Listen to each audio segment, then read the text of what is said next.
la Norvège au sommet, puisque on le voit là ces dernières années, les Norvégiens dans tous les sports d'endurance sont là à chaque fois, hein. Et on a eu encore une fois la preuve avec, j'aime l'appeler le prodige norvégien, Jakob Ingebrigtsen. Je pense que je l'ai bien prononcé parce que c'est pas facile. Avec son chrono de 3 minutes 28 et 68 centièmes, record d'Europe déjà. Il a battu le record d'Europe qui était propriété d'un certain Mo Farah. Donc même si c'était pas sa spécialité, le 1500 mètres, il se débrouillait très très bien sur la distance. Et 3,28, c'est juste à 2 secondes du record du monde. Donc là, on est sur des chronos qui sont exceptionnels. Passer sous les 3,30, honnêtement, tous les athlètes qui l'ont fait sont dans un... C'est le Gotha mondial. Quand réussir ça, c'est avoir réussi sa carrière presque sur cette distance, hein. Complètement, complètement. Tu vois des athlètes qui prient juste pour une fois passer sous le 3,30 sur 1005. C'est monstrueux. Il est capable de nous faire ça à 19 ans, battre le record de Mo Farah qui date de 2013, si je me trompe pas. Mm. Enfin voilà, ça nous laisse juste sans voix. Ce garçon est plein de promesses. On voit qu'il aime aussi aller un petit peu sur route, Ouais. où il a déjà participé à quelques petites courses. C'est une grande promesse de l'athlétisme et c'est bien aussi, à l'instar de Duplantis, de Jimmy Gressier, de voir tous ces nouveaux qui arrivent, qui pètent absolument les chronos, mais sans aucun stress, sans se mettre de pression. Ils arrivent sur les compétitions, on sent que c'est frais. Les mecs ont envie, ont faim. C'est vraiment génial de voir ça. Après, c'est pas non plus un nouveau venu, hein. Il était quand même double champion d'Europe en 2018 à Berlin Exactement. sur 1005 et sur 5000 à 17 ans en battant des costauds. Justement, vu que tu nous en parles, je vais passer rapidement sur son profil parce il est impressionnant. Si on regarde, il est né en 2000. Penser qu'un athlète de cette trempe est né dans les années 2000, c'est quand même assez fou de se le dire comme ça. Et si on regarde sa progression, moi j'ai noté 2-3 choses. Typiquement, si on regarde rien qu'en 2014-2015, il était minime, hein, à cette époque-là, hein, quand on regarde en termes de performance. 3,48 au 1500 mètres en minime. Sachant que pour avoir vraiment analysé cette situation, leur père les a pas mal bridés dans leurs premières années. Même s'il les a entraînés fort, il les empêchait de s'entraîner comme des seniors pour éviter de les cramer. C'est pour ça que pour moi qu'on le retrouve aujourd'hui à ce niveau-là. Mais même en s'entraînant pas encore comme un senior, 3,48 au 1500 mètres, ça commençait déjà à être très solide. Et puis chaque année, 3,42, 3,39. 2018, il était déjà en 3,31 à 17 ans, je pense. C'est Ouais. monstrueux. Et il a tourné autour de ces 3,30. Donc, c'est logique aujourd'hui qu'il y arrive et qu'il gagne cette petite seconde. Même si j'imagine tellement le travail qu'il faut pour aller gagner la petite seconde qui te permet de passer sous les 3 minutes 30 que c'est jamais garanti d'avance, même en ayant le niveau. Il faut tellement réussir la course pour réussir ce genre de chrono. C'est assez fou. La chance qu'il a eue, c'est que malgré tout sur cette course-là, il n'était pas leader de la course, hein. Il a quand même eu un Kenyan qui lui est passé devant, Ouais. Timothy Cheruiyot, si je le dis bien, qui pareil finit en 3,28 et un petit peu moins. Je n'ai pas le chrono exact en tête. Mais l'avantage de toujours avoir quelqu'un devant soi sur piste, ça te change absolument tout parce que tu restes focalisé sur la nuque de la personne qui est en face de toi. Le seul objectif, c'est de te dire je ne lâche pas, je ne lâche pas, je reste fixé sur cette nuque et je ne lâche rien. Je pense que ça l'a forcément aidé à aller chercher ce chrono, clairement, clairement. Et la question là qu'on a maintenant et qui est posée dans le chat, mais qui se pose au final, c'est est-ce qu'on le voit dominer l'athlétisme, le demi-fond et potentiellement le fond dans le futur? Est-ce que toi tu le vois dominer l'athlétisme dans les prochaines années? Parce que il a 20 ans, enfin même pas, je crois qu'il a encore, pour l'instant il a 19 ans d'ailleurs. Ouais, 19 ans. 19 ans. Bah, en fait, j'ai envie de dire, qui d'autre que lui, en fait, à cette heure-ci, mis à part des athlètes qui sont déjà confirmés et qui peuvent éventuellement encore donner quelque chose. Mais d'ici 2 ans, 3 ans, on voit que ce bonhomme est déjà largement au-dessus. Il est en train de casser tous les chronos sans aucune pression. Et j'ai l'impression qu'il adore aussi s'entraîner, il adore courir, il est Ouais. toujours avec ses frères, il communique énormément. C'est une affaire un peu familiale. J'ai envie de dire, qui d'autre que lui pour gagner les courses à venir? Déjà en Europe, on n'en parle pas. Voilà, il y a quand même un fossé entre lui et les autres pour l'instant. Au niveau mondial, à voir, parce qu'on a toujours des Kenyans, des coureurs un petit peu qui pop-up de ces pays-là, d'Afrique. Donc voilà, il y a quand même un potentiel énorme pour dominer les disciplines dans les quelques années à venir.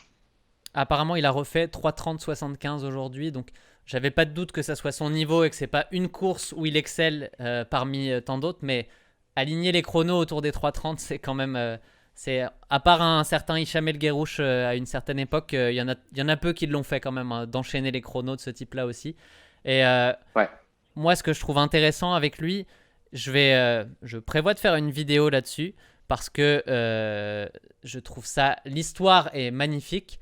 Même certains l'apprécieront d'une manière ou d'une autre, mais depuis gamin, les frères Ingebrigtsen sont programmés pour réussir et le père les a entraînés depuis tout petit. Et on voit en fait que la fratrie et le fait que le père les entraîne de la même manière, mais en améliorant le processus de chacun, au final, on voit que le grand frère est le moins bon des trois. Ensuite, et puis Jacob a suivi tout ça et a profité de tout ce que le père a appris pour récupérer l'entraînement le plus optimal pour lui. Et à la fin, ça paye. Il a peut-être pas le profil. Enfin, génétiquement, je pense qu'ils sont quand même assez proches, les gars. Donc, on peut pas parler entre eux d'une différence monstrueuse de ce côté-là. Donc, on a vraiment la preuve, je trouve, que l'entraînement, s'il est fait d'une certaine manière et qu'il est fait assez tôt pour développer tout ça, parce que si tu démarres à 40 ans, faut oublier, mais quand tu démarres à 5 ans comme ils ont démarré, tu arrives à quelque chose d'assez exceptionnel à la fin. C'est une histoire que j'aime beaucoup personnellement. Exactement. Après, est-ce que les Norvégiens ont nous trouvé une nouvelle technique de s'entraîner? Parce qu'on voit vraiment les athlètes norvégiens sur les sports individuels exploser au plus haut niveau. Il y a peut-être quelque chose de nouveau dans ces pays nordiques-là, à voir ce qui se passe. Mais ouais, je suis tout à fait d'accord sur ton analyse avec toi, Nico, là-dessus. Ça tombe bien parce que ça, C'est c'est la question qu'on va aller voir juste après. Avant ça, je voulais remettre rapidement ce que Jacob Ingebrigtsen nous a dit après la course au final. Cette année, je n'ai manqué aucun entraînement parce que j'étais très motivé après Doha.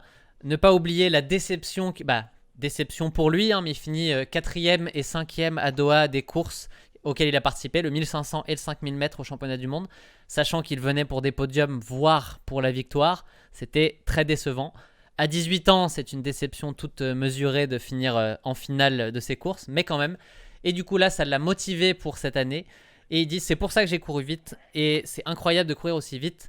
C'était la course pour le faire, la chance de le faire. Moi, je vois deux choses là-dessus. Le fait que Monaco soit tous les ans la course, enfin, une des courses en tout cas les plus rapides. Je trouve que, je sais pas, je connais pas l'organisateur, mais je trouve que ils arrivent toujours à tout faire avec les bonnes personnes en forme, à les motiver pour venir, à mettre les bons lièvres qui vont gérer la course comme il faut, parce que tu peux être en forme pour atteindre ces chronos-là, les lièvres sont quand même très importants. Et si tu mets des lièvres qui gèrent très mal en partant trop vite, tu flingues la course de tout le monde. À Monaco, c'est toujours géré parfaitement de ce côté-là. Et c'est beau à voir que d'année en année, on peut regarder ce meeting en se disant, je sais qu'il va se passer des choses, je sais que ça va être très très cool au final. Et le deuxième point, c'est ce que je voulais te poser comme question, Kevin, c'est que moi j'ai trouvé du Michael Phelps dans sa déclaration en fait. Cette année, j'ai manqué aucun entraînement. Je me suis entraîné comme un fou, j'étais motivé à chaque entraînement.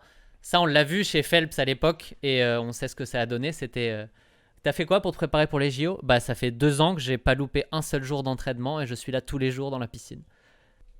Exactement. Ça m'a fait aussi penser à Vincent Louis qui disait qu'il Mm. n'accepte de voir quelqu'un s'entraîner plus, voire mieux que lui. J'ai eu exactement le même réflexe en écoutant cette déclaration. Battre des chronos. Il sait qu'il va être carré. Il sait que voilà, il va être reconnu au niveau mondial.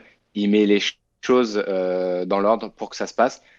Je pense malgré tout que cette année 2020, qui est une année quand même vraiment extraordinaire, et j'espère qu'on en connaîtra plus de la sorte, elle lui a quand même permis de cibler certaines courses. On sait qu'on arrive avec beaucoup moins de fatigue, on sait qu'on arrive avec des pics de forme qui sont peut-être un peu plus faciles à calculer parce qu'on n'a pas différentes compétitions dans l'année. Donc, il y avait quand même des éléments qui jouaient un peu en sa faveur. Maintenant, c'est jamais gagné de pouvoir performer le jour J. Ça, c'est pas une science exacte. Et comme tu le disais, Monaco était quand même le théâtre de plusieurs records qui sont tombés. On sait que c'est une piste qui est rapide, une orga qui est fabuleuse. Tous les athlètes ont applaudi les deux mains sur l'orga de Monaco. Elle est Mm. connue et reconnue. Pour lui, il est carré, il s'entraîne avec ses frères. Moi, personnellement, quand je m'entraîne sur piste, il n'y a rien qui ne me motive plus que de m'entraîner avec des potes parce que c'est toujours des concours à vouloir finir devant. Je vois pas le contenu des séances, mais j'imagine que ça doit y avoir des petites guéguerres et ça doit tous les pousser en haut vers la victoire et de meilleurs chronos. Mais ce qui est intéressant, c'est ça, c'est que il y a cet aspect-là, on le ressent dans leur fratrie. la manière dont ça les stimule les uns les autres. Mais il y a aussi le fait qu'il ne faut pas retenir, c'est juste, je me suis entraîné chaque jour, je me suis entraîné chaque jour, mais bien. Et Ouais. comme tu l'as dit tout à l'heure, tu l'as introduit, au final, les Norvégiens, ils sont là partout sur les sports d'endurance en ce moment et ils sont en train de perfer un peu partout. Il y a forcément quelque chose derrière. Certains nous parleront de dopage, mais si on regarde en termes de méthode d'entraînement, si on regarde justement les frères Ingebrigtsen ou en triathlon, la manière dont les Norvégiens s'entraînent aussi, on voit qu'il y a de la méthodologie et qu'ils font énormément de tests, d'essayer d'avoir un entraînement qui est hyper précis, hyper individualisé pour chacun d'entre eux. Et il ne faut pas oublier que les Norvégiens dans les sports d'endurance, c'est pas nouveau non plus parce qu'en biathlon, ils sont là depuis toujours au final. On sait que la guéguerre, elle est entre les Français et les Norvégiens en ce moment en biathlon, mais ils sont tellement forts les Norvégiens que c'est pas nouveau non plus de ce côté-là en sport d'endurance.